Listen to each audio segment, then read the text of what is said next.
출애굽기 18장 1절부터 12절까지 말씀을 한 절씩 나누어서 읽겠습니다. 모세의 장인이며 미디안 제사장인 이드로가 하나님이 모세에게와 자기 백성 이스라엘에게 하신 일, 곧 여호와께서 이스라엘을 애굽에서 인도하여 내신 모든 일을 들으니라. 모세의 장인 이드로가 모세가 돌려보냈던 그의 아내 시보라와 그의 두 아들을 데리고 왔으니 그 하나의 이름은 게르솜이다. 이는 모세가 이르기를 내가 이방에서 나그네가 되었다 하며 하나의 이름은 엘리에셀이라. 이는 내 아버지 하나님이 나를 도우사 바로의 칼에서 구원하셨다 하니라. 모세의 장인 이드로가 모세의 아들들과 그의 아내와 더불어 광야에 들어와 모세에게 이르니 곧 모세가 하나님의 산에 지친 곳이라. 그가 모세에게 말을 전하되 내 장인 나 이드로가 내 아내와 그와 함께한 그의 두 아들과 더불어 내게 왔노라. 모세가 나가서 그의 장인을 맞아 절하고 그에게 입맞추고 그들이 서로 문안하고 함께 장막에 들어가서 모세가 여호와께서 이스라엘을 위하여 바로와 애굽 사람에게 행하신 모든 일과 길에서 그들이 당한 모든 고난과 여호와께서 그들을 구원하신 일을 다 그 장인에게 말하매 이드로가 여호와께서 이스라엘에게 큰 은혜를 베푸사 애굽 사람의 손에서 구원하심을 기뻐하여 이드로가 이르되 여호와를 찬송하리로다. 너희를 애굽 사람의 손에서와 바로의 손에서 건져내시고 백성을 애굽 사람의 손 아래에서 건지셨도다. 이제 내가 알았도다. 여호와는 모든 신보다 크심으로 이스라엘에게 교만하게 행하는 그들을 이기셨도다 하고 모세의 장인 이드로가 번제물과 희생제물을 하나님께 가져오매 아론과 이스라엘 모든 전부가 여서 모세의 장인과 함께 하나님 앞에서 떡을 먹으니라. 아멘. 오늘 본문의 말씀을 가지고 모세의 장인 이드로라는 제목으로 잠깐 동안 은혜를 나누려고 합니다. 우리가 창세기 12장에 하나님께서 아브라함을 처음 부르실 때에 아브라함에게 축복하시면서 너는 복의 근원이 되라, 축복의 통로가 되라, 그런 말씀을 하셨습니다. 우리가 예수를 믿고 하나님의 백성이 된다는 것은 여러 가지 의미가 있겠습니다만 그 중에 중요한 의미 중 하나가 우리의 삶이 누군가에게 축복이 되는 삶을 사는 것이라는 것입니다. 그래서 우리 신앙생활에 중요한 목표 중 하나가 내가 만나는 우리 주변 사람들에게, 우리 이웃들에게, 내 친구와 내 가족과 내 친척들에게 축복된 사람이 되는 것. 그것이 우리 신앙생활의 중요한 목표 중 하나인 것을 우리는 알게 됩니다. 오늘 본문에 모세의 장인이 등장합니다. 오늘 본문의 주인공은 모세도 아니고 하나님도 아니고 이스라엘 백성도 아니고 오직 한 사람, 이 이드로에게 집중이 되어져 있습니다. 오늘 이 이드로는 다른 성경에는 그 이름이 르우엘이라 표현되어 있습니다. 그런데 오늘 본문에는 그냥 장인 이드로 그렇게만 기록이 되어 있습니다. 오늘 본문의 이 르우엘과 이 이드로와 모세의 만남 가운데서 이 장인 이드로가 모세에게 큰 축복된 사람이 되어진 것을 성경은 우리에게 가르쳐주고 있습니다. 그 이유가 뭘까? 어떻게 이 이드로가 모세에게 축복된 사람이 될 수 있었을까? 오늘 본문은 두 가지로 말씀을 하고 있는데 그 한 가지는 이 이드로가 믿음의 사람이 되었다는 것입니다. 믿음의 사람. 또 한 가지는 이 이드로가 아주 지혜로운 사람이었던 것을 성경은 우리에게 나타내 보여주고 있습니다. 그래서 이 믿음과 지혜가 바로 이 이드로의 인간됨의 아주 중요한 두 가지 요소였고 그것 때문에 오늘 이 이드로는 모세에게 아주 축복된 사람이 될 수 있었다라고 성경은 말씀하고 있습니다. 우리가 초대교회에서 7 집사를 선출할 때도 보면 그 성경에 그 7 집사의 자격에 대해서 말하면서 성령과 지혜가 충만한 사람 그렇게 말하고 있습니다. 우리가 이 세상을 좀 멋지게 제대로 살려면 지혜가 필요합니다. 그런데 지혜만 가지고는 안 되고 성령이 있어야 합니다. 조금 다르게 말하자면 믿음이 있어야 한다고 성경은 우리에게 가르쳐주고 있습니다. 그래서 오늘 모세의 장인 이드로는 믿음이 있는 사람 그리고 지혜가 있는 사람이었기에 그 사위 모세에게 아주 큰 축복된 사람이 될 수 있었다라고 말씀합니다. 특별히 오늘 우리 본문을 통해서 이 이드로가 모세에게 3가지 영역에서 축복된 모습으로 비춰지고 있는데 오늘 그 3가지를 우리가 함께 좀 살펴보면서 우리가 우리 주변의 사람들에게 우리 가족과 우리 친척과 우리 친구들에게 축복된 사람이 될 수 있는 그 교훈을 배우는 귀하고 복된 시간이 되시기를 바랍니다. 자, 첫 번째로 이 이드로는 모세에게 가족이 하나 되게 하는 일을 해주었습니다. 가족이 하나 되게 합니다. 자, 지금까지 모세는 성공적으로 자기에게 주어진 사명을 잘 감당해 왔습니다. 호렙산에서 하나님께서 부르신 대로 물론 처음에는 모세가 뭐 이렇게 변명도 하고 핑계도 대고 했지만 결국 그 하나님의 명령에 순종하여 애굽으로 가게 되고 바로와 대결하고 또 이스라엘 백성들이 이끌고 홍해를 건너고 미디안에서 또 여러 광야에서 수많은 기적들을 체험하면서 지금까지 이 이스라엘 백성들을 잘 이끌어왔습니다. 이제 아말렉과의 전투에서도 크게 승리하였고 이제 이 이스라엘 백성이 가야 할 그 가나안 땅이 얼마 남지 않은 그런 지경까지 오게 되었다는 것입니다. 자, 이렇게 성공적으로 그 사명을 잘 감당하고 이제 가나안에 가까이 왔을 즈음에 이 모세의 장인 이드로는 이제라도 이 모세가 그들의 가족과 함께 하는 것이 좋겠다라고 생각을 해서 그 가족들을 이끌고 모세에게 찾아온 것입니다. 오늘 2절로 4절을 보니까 이렇게 말씀합니다.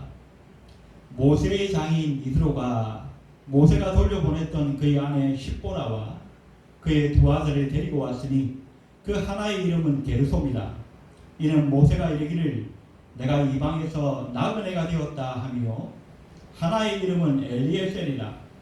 이는 내 아버지의 하나님이 나를 도우사 바로의 칼에서 구원하셨다 함이더라 라고 말씀하고 있습니다. 모세가 하나님께 사명을 받고 이제 애굽으로 나아갈 때에 먼저 그 이드로에게 허락을 받습니다. 내가 애굽에 있는 내 형제들을 좀 돌아보기로 원합니다. 그때 이 장인 이드로가 평안히 가라 쉽게 허락을 해주었어요.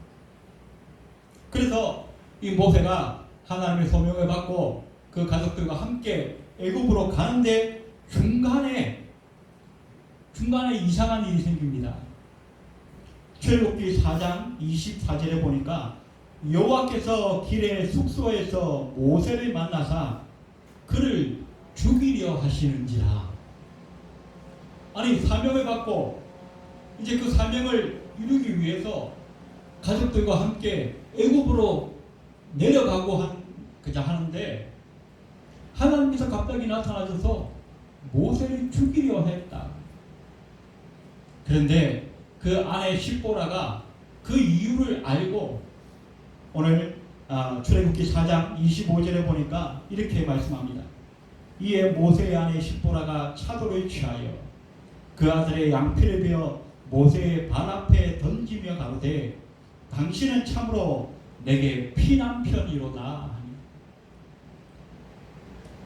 그 아내 십보라가 왜 하나님께서 이렇게 하시는가에 대한 이유를 알았던 것 같아요.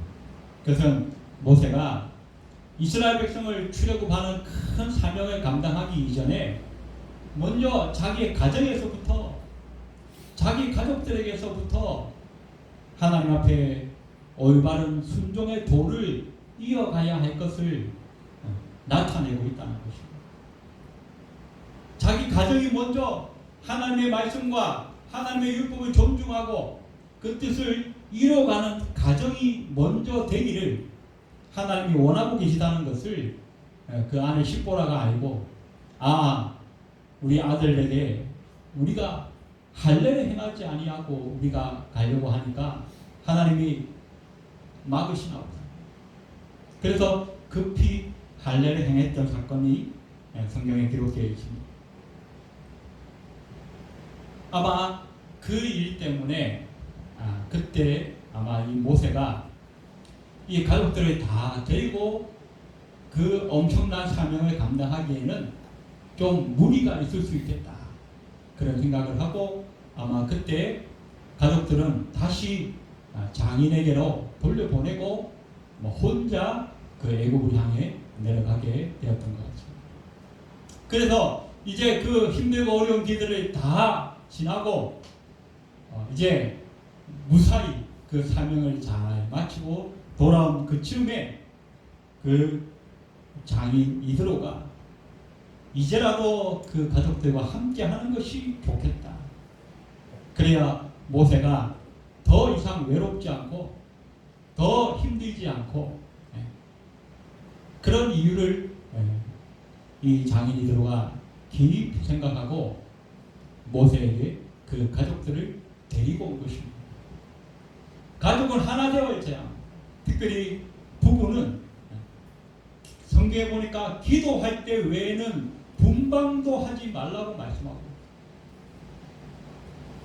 가족만큼 이 세상에 우리에게 힘이 되는 사람들이 또 누가 있겠습니까? 힘들고 외로울 때, 어려울 때, 낙심되거나 좌절할 때, 고민이 되거나 염려될 때 늘 우리에게 최우선적으로 힘이 되고 도움이 되는 사람은 바로 가족이 아니겠습니까? 그래서 모세가 그 사명을 감당하느라고 잠깐 떨어져 있었지만 다시 그 가족이 합하게 하는 그 일을 우리 장인 이드로가 모세에게 해줌으로써 모세에게 축복된 모습으로 다가왔다라고 성경은 말씀을 주고 있습니다. 두 번째 이드로가 어떻게 모세에게 축복된 사람이 되었는가? 그것은 바로 믿음의 동력자가 되었다는 것입니다. 오늘 8절에 보시면 이렇게 말씀이 있습니다. 모세가 여호와께서 이스라엘을 위하여 바로와 애굽 사람에게 행하신 모든 일과 길에서 그들이 당한 모든 고난과 여호와께서 그들을 구원하신 일을 다 그 장인에게 말하매. 오랜만에 만났는데 그 가족들과 만났는데 얼마나 기쁘고 즐겁겠습니까? 모세는 그 사명을 감당하느라고 하나님의 큰 은혜와 하나님의 함께 하심이 있었지만 그럼에도 불구하고 그 인간적으로 모세가 그 많은 사명을 감당하는 동안 얼마나 외롭고 고독했겠습니까? 그런데 그 가족을 만났어요. 이제 모든 마음의 회포를 풀고 인간적인 정리를 나눌 수 있는 그런 시간인데 그건 좀 제쳐놓고 모세가 먼저 입을 열고 시작한 것은 하나님께서 하신 일을 그 장인 앞에서 막 자랑하기 시작합니다. 내가 어떻게 애굽에 내려갔고 바로와 어떻게 싸웠고 또 이스라엘 백성들을 어떻게 설득했으며 하나님이 그 모든 과정 속에서 어떻게 역사하시고 홍해를 어떻게 갈랐고 먹을 것이 없을 때 하나님이 만나를 주시고 목이 마르면 반석을 쳐서 물이 나오게 하시고 아말렉과의 전쟁을 이기게 하시고 그 모든 과정 그저 그냥 열심히 그 하나님이 하신 일을 증거하기에 바빴다는 것입니다. 자, 그랬더니 그 간정에 들은 이드로가 9절에 이렇게 말합니다. 이드로가 여호와께서 이스라엘에게 큰 은혜를 베푸사 애굽 사람의 손에서 구원하심을 기뻐하여. 뭘 듣고요? 하나님이 하신 일을 듣고 기뻐하였다. 이 말은 뭡니까? 이드로가 하나님을 신앙하는, 하나님을 믿는 믿음의 사람이 되어졌다는 것입니다. 하나님이 하신 일을 기뻐할 줄 아는 사람, 그것이 뭐예요? 그리스도인이 되는 중요한 포커스라는 거예요. 내가 진짜 그리스도인인가? 내가 정말 하나님을 믿는 사람인가? 그렇다면 내가 하나님이 하신 일을 보면서 기뻐할 수 있는가? 그렇지 못하면 나는 지금 하나님의 사람이 아닌 거예요.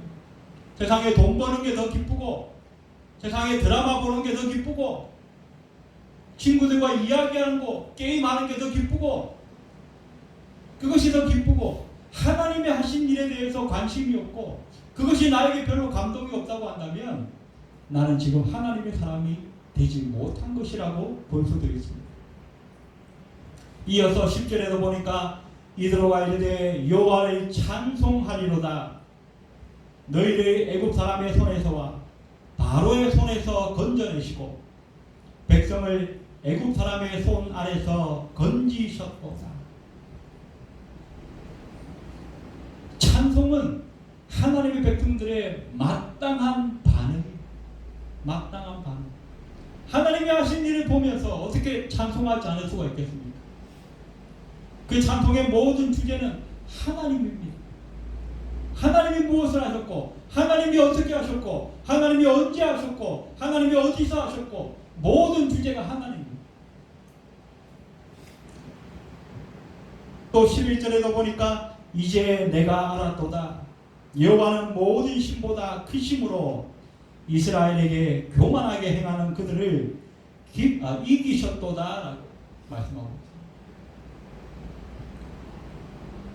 더 놀라운 것은 12절에 모세의 장인 이드로가 번제물과 희생제물을 하나님께 가져오매 아론과 이스라엘 모든 장로가 와서 모세의 장인과 함께 하나님 앞에서 떡을 먹으니라. 말이 조금 어렵게 되어 있지만 쉽게 말하자면 이드로가 하나님 앞에 예배를 드렸다. 그렇게 우리는 간단하게 이해할 수 있을 것입니다. 본문 첫 시작에 이 장인 이드로에 대해서 설명하면서 미디안 제사장이라 그렇게 기록을 하고 있습니다. 그냥 장인 이드로만 이렇게 말씀하면 되는데 굳이 미디안 제사장이라고 표현하고 있어요. 이것은 이 이드로가 하나님의 백성이 아니라는 것입니다. 모세나 이스라엘 백성들처럼 애초부터 여호와 하나님을 섬기고 여호와 하나님을 경배하는 하나님의 백성이 아니었다는 것이죠. 물론 이 이드로는 원래 창세기의 그 조상에 보면 아브라함의 자손으로 되어 있어요. 아브라함의 첩을 얻어서 그 첩의 한 사람 자손의 한 사람이 이 미디안의 조상입니다. 그래서 하나님의 그 아브라함의 그 핏줄이기는 하지만 이스라엘과 함께 하나님을 섬기는 백성이 되지 못하였다는 거예요. 이방신을 섬기는. 우리가 그 이슬람 역사에 보면 그 사우디아라비아 지역에서 모함마드가 처음 이슬람을 태동시킬 때에 그 지역에 수많은 부족들이 각각 자기들이 섬기는 신이 있었어요. 해를 섬기는 신, 달, 그 다음에 여러 가지 동물들, 자연에 일어나는 모든 그런 그 요소들을 다 신으로 섬기는 그런 각 부족들만의 신들이 있었는데 그 신들을 내가 통일시켜야겠다. 그러면서 이 무함마드가 이슬람을 태동시켰다라고 역사 가운데 기록된 것을 볼 수 있습니다. 그 시대처럼 이 고대근동 지역에서도 각기 부족에마다 따로 섬기는 신들이 있었어요. 그래서 오늘 이 이드로가 고백하기를 오늘 12절에 보니까 11절에 보니까 여호와는 모든 신보다 크심으로 이스라엘에게 교만하게 행하는 그들을 이기셨도다라고 고백하고 있습니다. 모든 신보다 그 고대근동에 있었던 여러 부족들이 각각 부족들마다 섬기는 많은 신들이 있었는데 이 이드로가 모세를 만나기 전에는 그 여호와도 이 여호와는 이스라엘 부족이 섬기는 신인가 보다. 각 부족별로 섬기는 여러 신들 중에 하나인 것으로만 알고 있었어요. 그러나 소문을 듣게 돼요. 모세가 애굽에서 이스라엘 백성들을 이끌어 이 홍해를 건너고 광야길을 행하는 그 모든 시간들 속에 하나님이 하신 그 모든 이들이 그 주변의 여러 부족들에게 소문이 들려지기 시작합니다. 그래서 그때는 듣기만 했는데 오늘 모세를 만나서 모세의 관점을 듣고 보니까 이제 내가 알았도다. 여호와는 모든 신보다 크신 유일하신 하나님이신 것을 내가 알았다는 것입니다. 이 말은 무슨 말입니까? 하나님을 신앙하는, 하나님을 믿고 하나님의 백성이 되었다는 믿음의 간증이요 믿음의 증거 아니겠습니까?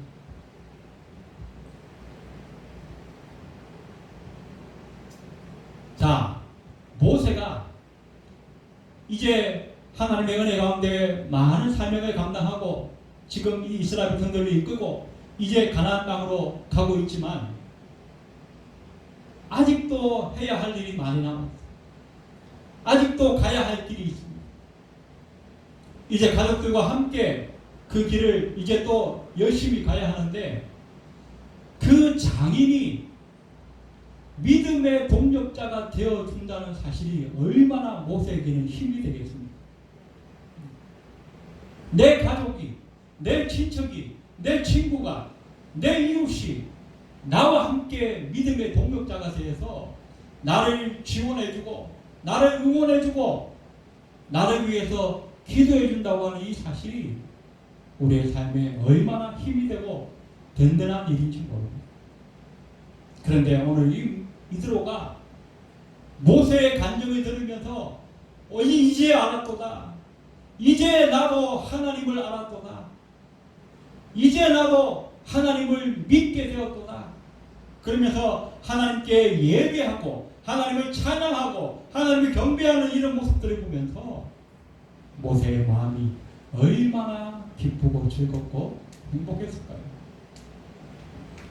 이렇게 모세의 장인 이드로는 모세에게 믿음의 동력자가 되어줌으로써 모세에게 큰 축복의 사람이 되었던 것을 성경은 우리에게 가르쳐주고 있습니다. 또 하나 이 이드로가 모세에게 축복된 사람이 되었던 것은 세 번째로 사역의 지혜를 제공하였다는 것입니다. 13절 이하에 이제 모세를 만나고 그 다음 날 보니까 모세가 온 이스라엘 백성들의 그 고충과 고민과 그 염려를 다 일일이 혼자서 상담하고 충고해주고 같이 기도해주고 이러면서 얼마나 일을 힘들게 하는지 몰라요. 지금 이 이스라엘 백성들은 야곱의 70인 가족 그런 수준이 아닙니다. 수백만이 넘는 한 나라와 민족을 이루는 그런 규모라는 것입니다. 그런데 그 많은 사람들을 모세 혼자서 다 상대하려고 하니 얼마나 힘이 들고 어렵겠습니까? 그래서 이 이드로가 이 모습을 보고 이 모세에게 충고합니다. 오늘 14절에 보니까 모세의 장인이 모세가 백성에게 행하는 모든 일을 보고 이르되 네가 이 백성에게 행하는 이 일이 어찌 됨이냐? 어찌하여 네가 홀로 앉아 있고 백성은 아침부터 저녁까지 네 곁에 서 있느냐? 또 이어서 말합니다. 18절에 보니까 너와 또 너와 함께한 이 백성이 필경 기력이 쇠하리니 이 일이 내게 너무 중합니다. 네가 혼자 할 수 없으리라. 혼자서 200만이 넘는 그 엄청난 사람들을 어떻게 상대하느냐는 것입니다. 그러면서 이제 지혜롭게 새로운 조언을 하게 됩니다. 21절에 보니까 너는 또 온 백성 가운데서 능력 있는 사람들 곧 하나님을 두려워하며 진실하며 불의한 이익을 미워하는 자를 살펴서 백성 위에 세워 천부장과 백부장과 50부장과 10부장을 삼아 중간 지도자를 세우라는 거예요. 그리고 혼자서 다 하려고 하지 말고 일을 분담해서, 쉽게 말하면 흔히 요즘 하는 얘기로 팀 사역을 하라는 것입니다. 10부장, 100부장, 50부장, 1000부장, 이 제도는 나중에 로마의 군사 제도까지 이어져가는 너무나 멋지고 조직적이고 지혜로운 제도가 아닐 수가 없습니다. 그런데 그 지혜를 어떻게 해요? 장인 이드로가 모세에게 알려 주었다는 것입니다.